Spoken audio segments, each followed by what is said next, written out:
How's it going, everyone? It's Gavin from Balls to You. This is going to be a video regarding defects and lethal genes in this hobby. First thing, guys, you need to be aware of, every morph is a mutation. So everything is technically a defect or a mutation of the wild type. Okay, so it is a genetic defect or genetic mutation of the wild type. So let's get that clear out of the way, and first things first. So with that in mind, people say to me, and I've had emails regarding, I'm thinking about doing this pairing, I'm thinking about doing that pairing, should I do it or shouldn't I do it? First things first, guys, it's entirely up to you. Okay, we do, as snake keepers or reptile breeders, whatever you want to call yourself, hobbyist breeders, whatever, have a duty of care to your animals. Okay, but should you not do a pairing because someone's uncles, aunties, brothers, cousins, nephews, cousins has turned around and said don't do that because it creates this? No. If you want to do that to prove it to yourself, that's entirely up to you. We can advise people, so I could advise you and say, okay, a cinnamon to a cinnamon, you could potentially produce a full black or brown snake, which is obviously a super cinnamon, with a potential defect, either the most common one that we tend to see is a duck-billed super cinnamon. You can get like a hair-lipped, where part of the lip is obviously up. You can get shark jaw, which is where the top jaw is over the bottom jaw. Okay, you can get bug-eyed. You can also, again, reports of them being kinked. Personally, the only ones I've seen for myself is the duck-billed. Okay, and again, guys, whenever I talk to you or explain stuff to you, it's all facts. This hasn't come from some random bloke on Facebook, okay, that I don't know from Tom, Dick and Harry. This has come from either people close to me who are in the hobby, who have bred and proven stuff out, or I've proven it out for myself. So let's talk a few things regarding defects. What animals can create defects? Okay, so we've talked about cinnamons, so let's start with cinnamons. Cinnamon and black pastel are different snakes. A lot of people say, oh no, they're the same. They're not. They're different snakes, different bloodlines, and they also do different things to combos. So for example, when you look at a black pewter compared to a pewter, you can see a difference. Okay, so are they the same snake? No and yes. They are the same snake regarding how they fall in the genetic makeup of each other. Okay, do they do different things? Yes, they do. So technically they are different, but genetically they can do the same. So what I mean by that is, a black pastel to a black pastel, you produce a super black pastel, which is obviously a black or brownish snake, and the same with the cinnamons. Okay, there are more cinnamons out there than there are black pastels, so obviously you're going to see more issues with cinnamons than you will with black pastels. Okay, so it's a simple numbers game. Okay, if you've got 10 cinnamons and you produce and you do cinnamon to cinnamon breeding, and you get one defect baby out of, we're talking super cinnamons, okay, so you've got 10 cinnamon breedings, and that's 10 cinnamon to cinnamon. Okay, you produce one defect baby, well guess what, that's only 10% of all the supers that you've produced which has got a defect. So all of a sudden your view and your opinion is going to be they don't have defects that much.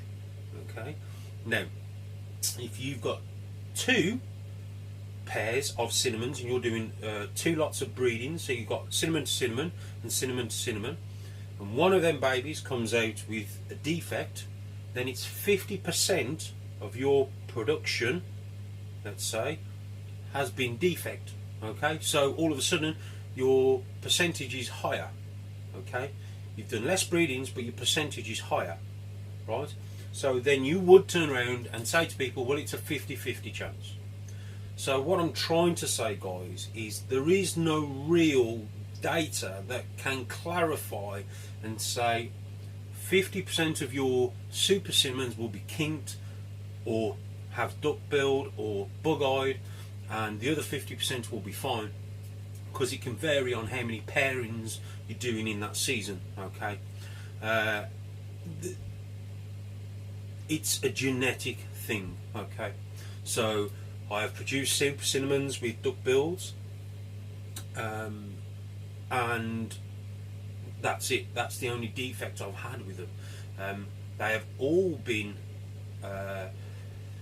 duck billed, but then I know friends close to me who have produced super cinnamons who have had no problems. Okay, and then if you look at some people who are on YouTube who've done videos, they've had again a 50-50 type scenario where they've had super cinnamons, you know, defected, and then you'll have another guy who's had perfect super cinnamons. Okay, so what I'm trying to say is it's down to yourself, guys. If you've got the facts, then you can make this, you know, you can make the your mind up whether or not you want to do that breeding. So ultimately what you need to be aware of with cinnamons and black pastels, it is a chance of creating supers with defects. Okay, so keep that in mind.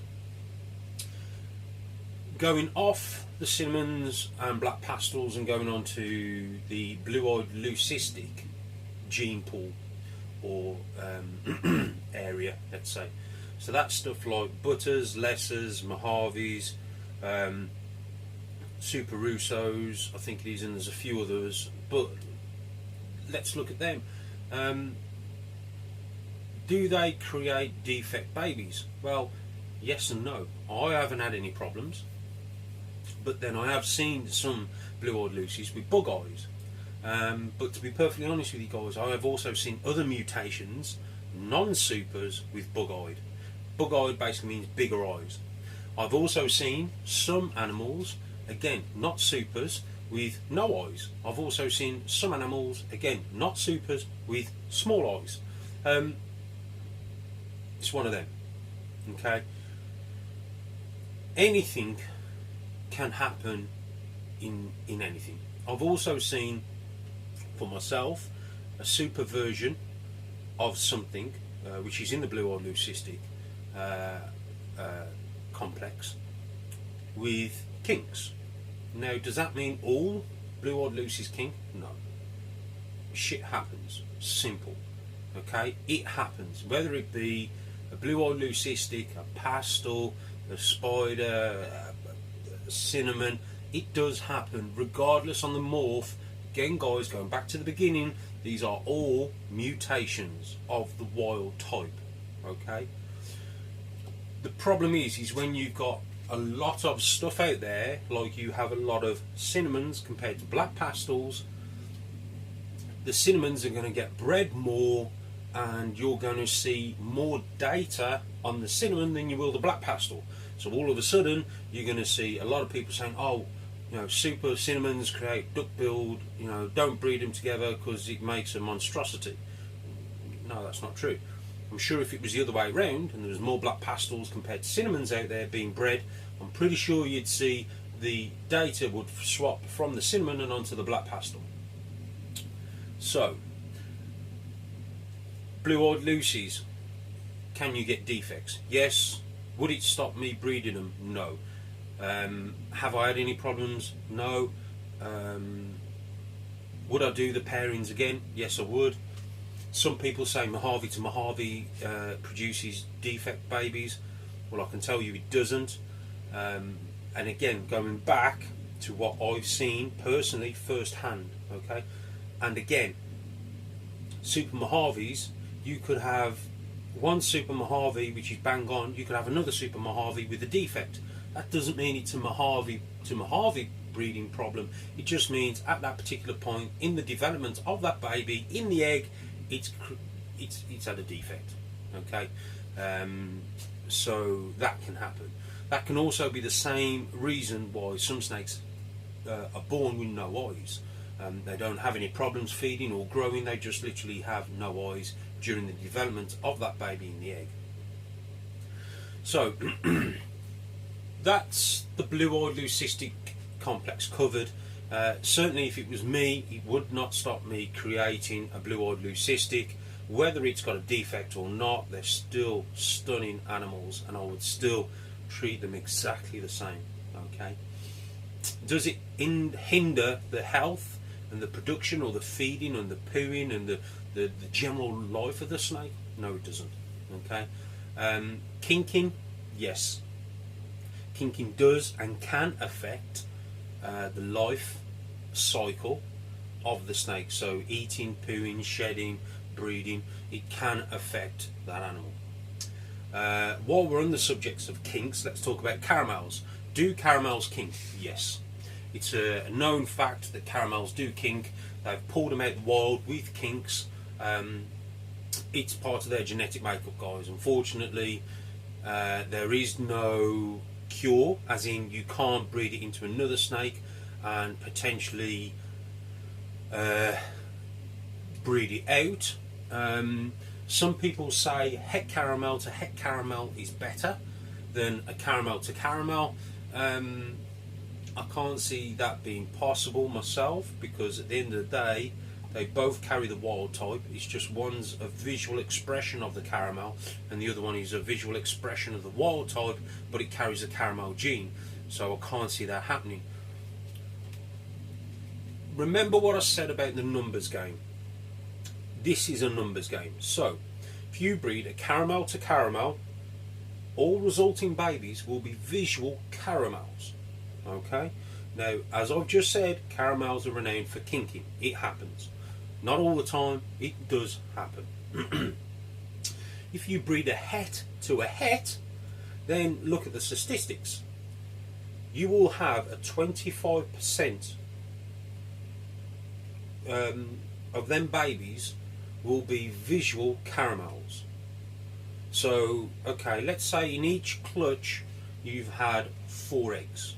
Okay, so het to a het, one of them babies will be a visual caramel. Statistically, that's what it should be, right? A visual to a visual, all resulting babies, all 4 will be visual caramels. So what's happened? You've actually now increased the chance by 4 times of creating a baby with kinks. Again, it's a numbers game. So you could put a het to a het, produce 3 possible hets and 1 visual, and that visual may not even carry a kink. So guess what those people breeding hets will turn around and say? Well, if you breed a het to a het, it doesn't create kink babies. Well, yeah, you're technically right, because you haven't had a kink baby. But what's to say if you didn't repeat that breeding, that you didn't throw or you did throw a kink baby? So, but then potentially that comment of het to het doesn't produce kink babies isn't true.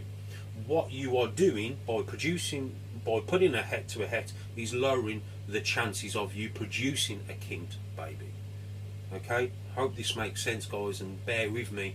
You can always rewind it and go back and again ask me questions in the comment box. So visual to visual, you stand more chances of creating a kinked baby. Het to het, you stand less chance, because obviously the chances of you producing a visual baby is 25% as opposed to 100%.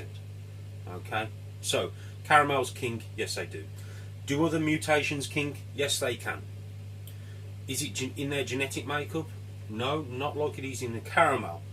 But I've seen other animals that are kinked, come out the eggs are kinked. Again, it's what's happening in the egg status during the development stage that's creating either a kink baby or a non-kink baby. Okay, so caramels kink, be aware of that, guys. They're still an awesome project, beautiful animals, okay, but it does happen. Deserts, not desert ghosts. There's 2 types. There's desert ghost, which is a recessive which is perfect. There's nothing wrong with the desert ghost. That's a brilliant mutation and a brilliant project. Desert. Desert is a dominant or co-dominant or incomplete dominant. We don't really know because the female deserts do not reproduce.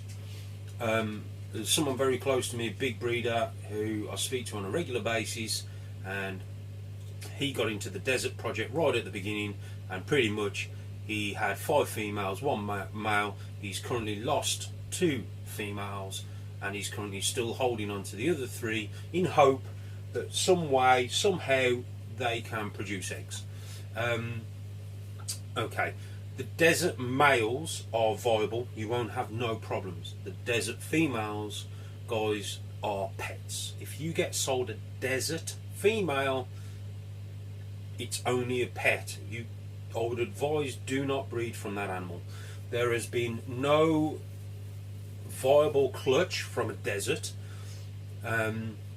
female, that is, and there were rumours on the internet that yes there are, and so and so's got one, and this, that and the other, and when the person who was supposedly produced a viable clutch from the desert female, when that person was asked for proof, nothing got brought to the table. As far as I'm aware, to this point, at this precise minute, there is no viable eggs being produced from a desert female, and that's because of its internal issues. Okay,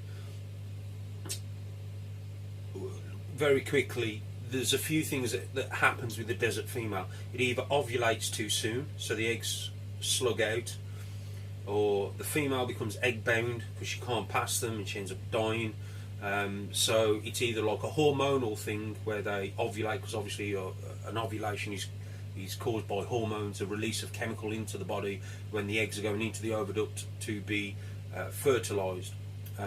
So that's another video.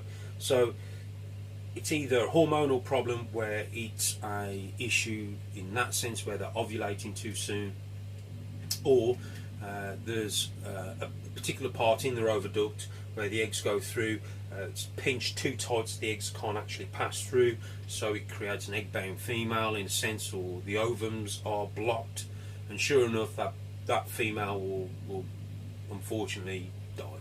Okay, I have seen desert females slug out and all that sort of stuff, but ultimately it's not a good thing to do. So desert females at this precise minute, fact, cannot reproduce. Okay guys, so that's for that one. There are other projects where I have had rumours, and I'm not going to go into them because I'm not in them projects and there's no real facts out there, but I'll tell you a few of them. One is that the super form, it's a 50-50 chance whether that baby survives or not, and the other one is that the males do not reproduce till after 2 years. So they're 2 separate projects. One is that the super form doesn't always survive, so it's like a 50-50 chance, and then the other one is the males take over 2 years to reproduce. Again, speculation, rumours. I'm not going to say what, because I don't like to injure projects or throw a spanner in the works, but ultimately it is what it is. Okay. Banana coral glow, they're defects. You're all saying, well, what's the defect on a banana and coral glow? The sex linked. The sex linked is a genetic defect. If you think about it, not all defects are negative, some are positive. Okay, so but let's look at the banana coral glow sex linked trait. That is a genetic flaw, if you like, or a genetic bonus. Okay, it works the same way. It's a genetic makeup which from what we think at the minute, it's been watered down. Through generation, we feel that the male sex-linked or the female sex-linked gene is being watered down generational. Again, further breeding and data will prove that out, but we'll see. I know some people who've got F1 males, which are first generation males, which have never produced a female. Never. But their sons and their sons of sons have produced more and more females going down the line. I don't know is the honest answer. All I can tell you is 75% of my banana production last year were males, 25% were females.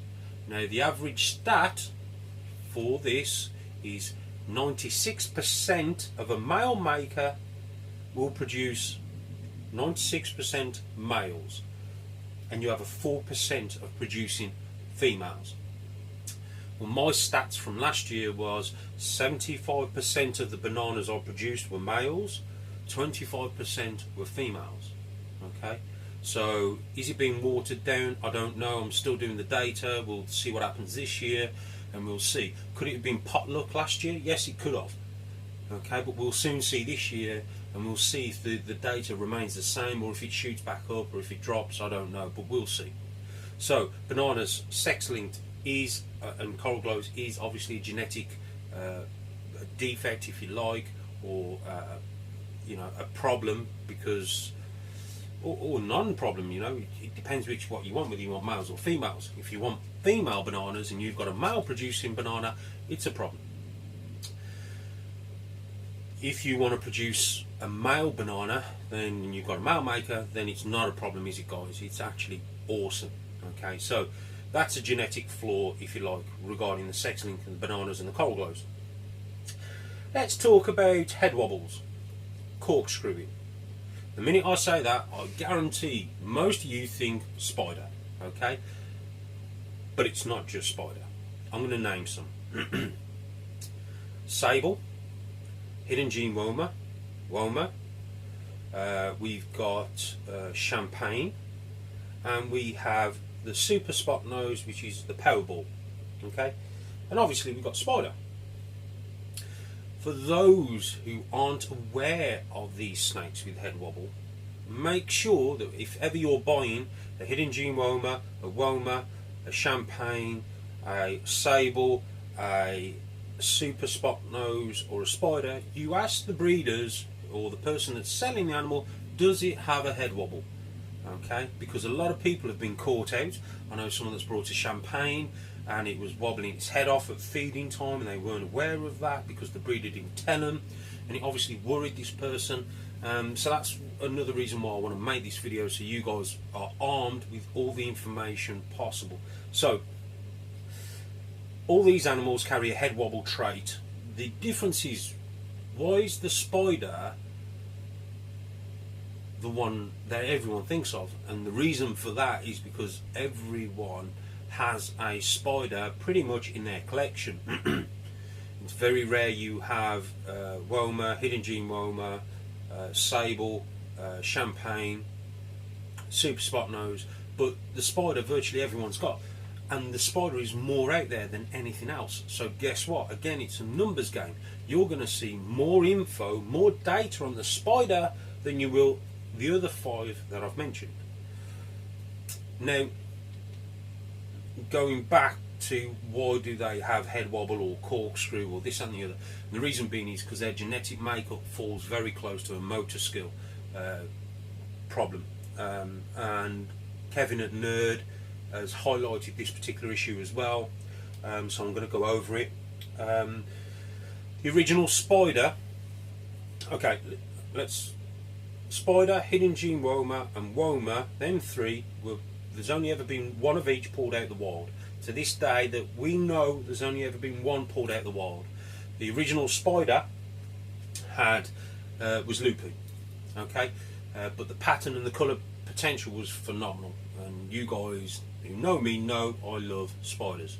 So the original one had a motor skill problem.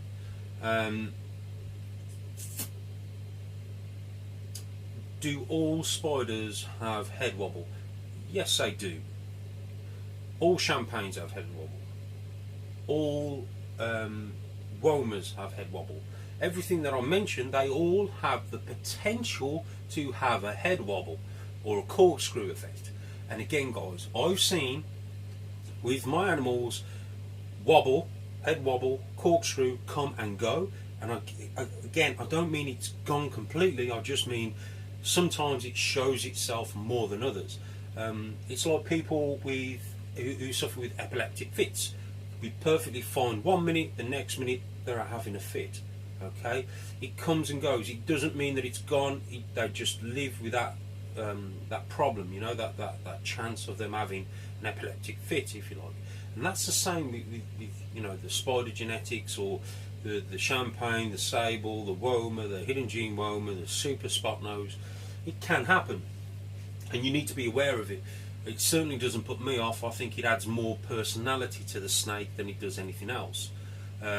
So it really doesn't put me off. I've had snakes, I've produced snakes with head wobbles which their parents didn't have a head wobble. Okay, but I've produced one which is loopy.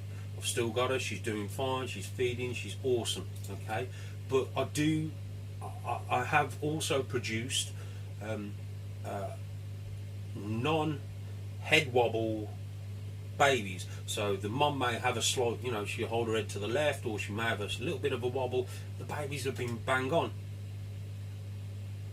It's not from, you know, when people say don't breed a spider with bad head wobble, you'll produce babies with head wobble. It's not true, guys. It really is not true.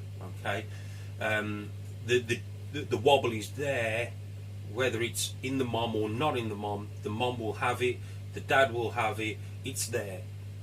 I've got a lot of spiders combos without head wobble, and I've got a few with head wobble, and they all do exactly the same, thrive, no problems. So could it come from breeding spider to spider? No. A lot of big breeders that I speak to do breed spider to spider, and with no ill effects, no problems, no nothing. Does it create more babies with head wobble? No, not what they're seeing. What they're saying and what I've seen is, whether it's spider on spider or spider to normal, if that baby's going to have a head wobble, it will have a head wobble. Doesn't matter on what the parents are doing or what have you. Again, guys, this is what I've seen. Okay, this is for, you know, this is facts, not fiction. This isn't from some dad's uncles, brothers, aunties, nephews, cousins on Facebook who's got a friend who said this. It's through what I've found for myself, or I've spoken to a breeder who I'm on very good terms with, a big breeder, and he can give me the data that I need to produce to you guys to say, here you go, this is the real truth, this is the real data. Okay, so with that in mind, if those who are buying animals in that genetic makeup, with that genetic makeup, you need to be aware, and obviously you need to be asking the breeders. The breeders also need to be making you aware, the people that are selling the animals. You need to make your customers aware, guys. Combination breeding, lethal breeding, should we say. So a lot of people will say don't breed, as I said, spider to spider. It creates a lethal baby called a pearl. That pearl can also be created, and again, this is data, okay, can be created through a spider to a spot nose, a woma to a hidden gene woma to a champagne. Them are all the stuff we advise not to breed together, okay, because you can create what's called a lethal gene, which is known as a pearl. So they're just, and these are the things I would say do not breed together. Okay, so do not breed a champagne to a sable to a spider to a spot nose, a woma to a hidden gene woma. Try to avoid them combos. Okay, I'm not saying every baby will be a pearl or will be defect or won't live. What I'm saying is, guys, you're raising the chances, okay, of something happening which you've got to deal with, whether it be on a good term or a bad term. Most of the pearls that I know of don't survive. There are rumours of pearls surviving, but they've normally been hidden within a combo, which is very difficult to see as babies. And obviously when you grow them up and you prove them out, then you can know whether or not you've got a pearl. So guys, try and stay away from that combination of breeding, so you can obviously reduce your chances of producing potentially a lethal baby. The Powerball, which is a super spot nose, again 50% of them turn out okay, 50% turn out with a head wobble. Again, it's the same as spider, guys. That wobble is there, it's just whether or not it's evident in that baby or whether it's not in this baby. It doesn't mean that this doesn't have a head wobble, it just means at this particular point this snake here has not got a head wobble. It could potentially get a head wobble because it's that particular gene that has a head wobble, but again, it's one of them things. You could have a champagne that feeds perfect, one day you go and feed it and it's all over the place. Okay, it happens, it's one of them things, but you guys need to be prepared and armed with facts. Okay, will the head wobble ever put me off breeding? No, I think it's fantastic. The mutations that it's associated with, you guys, as I said before, you know I love spider. It's too good not to just to throw away the projects. I love the spiders, they are soft as shit. Okay, I think they're awesome, I love them. I think it adds to the personality. Every one of my spiders pretty much is soft as shit, guys. Okay, and I'm not saying it's just a spider. I have other snakes which are silly and, you know, puppy dogs. Then I have other snakes which are nasty little buggers. You know, it's just one of them. You know, you've got to handle them with caution, if you like. You know, don't trust them. Then I've got some snakes which I trust 100%.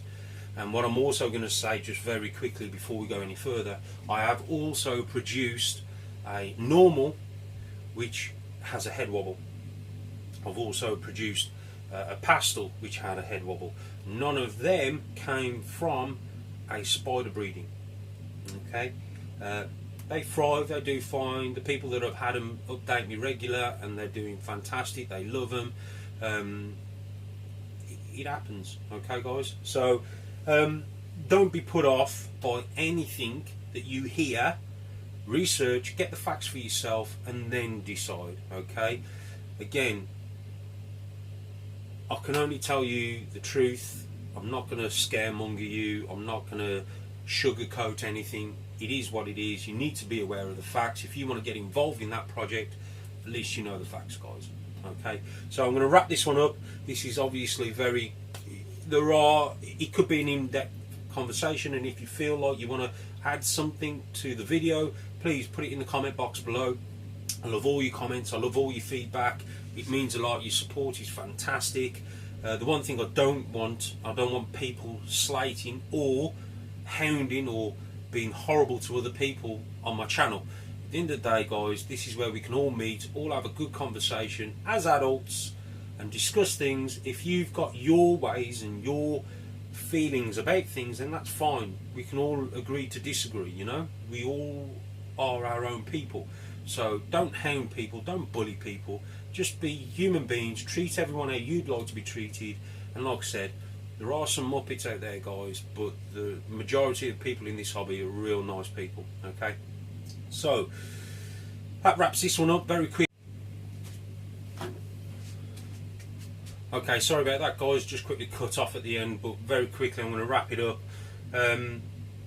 We've got loads of stuff happening here, guys. Still got eggs in the incubator, still pulling eggs.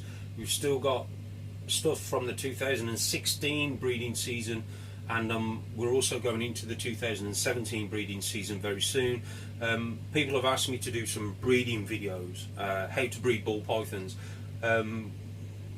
What I'm going to do, I'm going to do that in sections, so we're going to tackle it as we go through. So I'm going to do, you know, part 1, part 2, part 3, that sort of thing. We've still got loads of top tips coming. We've still got loads of base morph programs. I haven't forgot about them. I'm just giving you guys a little bit something different to get your teeth into. Obviously we've got the reptile show coming up on November the 6th. which is on a Sunday up at Doncaster. For those in the UK who can make it, please come up there, guys. Please come and say hello. Tell me your thoughts on the channel. You know, let's meet, let's have a chat. It'd be awesome to see you guys. I'm also going to do a special offer on that day for the snakes that I've got left, which I will do another video on, which we'll give you some details about the reptile show that's happening up at Doncaster on the 6th of November. Okay, that just about wraps it up. I have also got some more videos in the pipeline, which are holdback videos, all that sort of stuff, and more informational videos. Okay, guys, hope this video helps. I hope it's all made sense. And again, guys, please just don't listen to the haters out there. Try and shut them down by not answering any of their replies back to your stuff. And if you find yourself in a situation where there's a lot of people hounding you over stuff, just get off the Facebook. Get off that forum. Okay, get yourself on something positive. All right, guys. Anyway, take care. I'll speak to you guys soon. Thanks for all your support, guys. It's fantastic. Okay, and I'll speak to you guys later. Have fun. Take care, everyone.